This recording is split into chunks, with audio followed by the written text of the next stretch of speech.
So what do you do if your snowblower is not blowing snow? I think the problem with this thing is the belts, and not that the belts are in such terrible condition, but just that there's not enough tension. The cover for this is only held on by two 3/8 tapping bolts that just hold into the housing right here, and the same on the other side. Getting it out from around this silly auger adjustment thing was a pain, but loosening that bolt there didn't seem to make the thing want to come off, so I just wrestled it to make it pop off. There's two belt systems in here, the auger, which is this guy here, and the drive system, which is this one back in here. The drive looks a little more worn out. You just see how deep the belt is sitting in the pulley.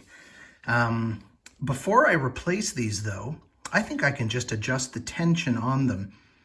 And this unit's been operating quite well for me for quite some time. It is a 2006 Sears Craftsman 9.5 horse, but it does have a tension system. Now there's a nut inside of this spring here, which I'd have to unhook to take apart. But what you would do is tighten that to shorten this threaded section, and that is going to take out the slack in this part of the cable, because if I pull the handle down, you watch it actuate. That's moving this idler and increasing the tension around the pulley. And the drive slips as well, but I think there's a bit of room there for me to try and fix that before I'd have to actually try and replace the belts. To get this cable to come off, just get yourself a piece of wood that's the right length. I wish mine wasn't quite this shape, but it still works. Just roll this thing back, and there you go.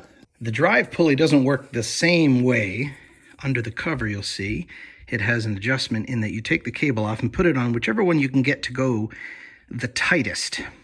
One of the ways of keeping a snowblower running forever, or lawnmower, would be the same thing, is to never park it with fuel in the tank. When I put this thing away, I make sure all the fuel's out, and the stuff you can't get out, certainly the stuff that's in the carburetor bowl, you run the thing until it runs completely out of gas, and then you're not going to have spoiled gas messing up your carburetor.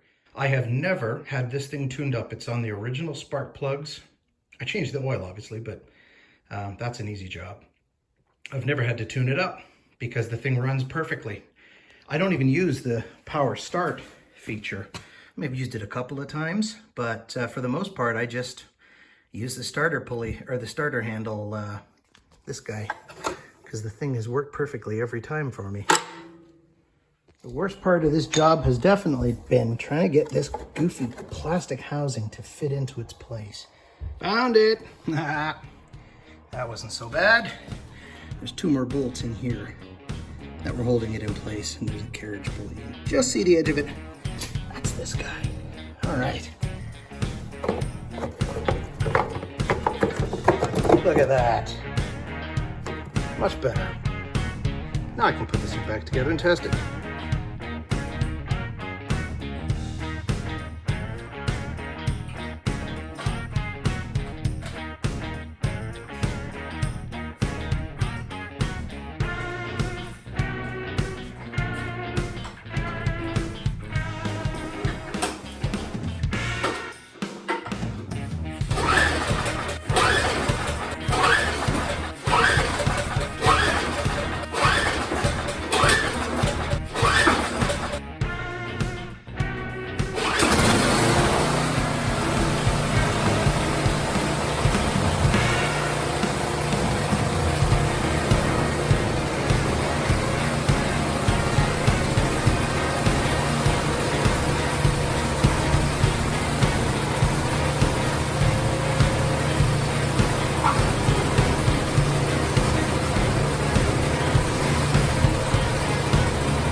In case you were wondering, what's with the wooden wheels, buddy?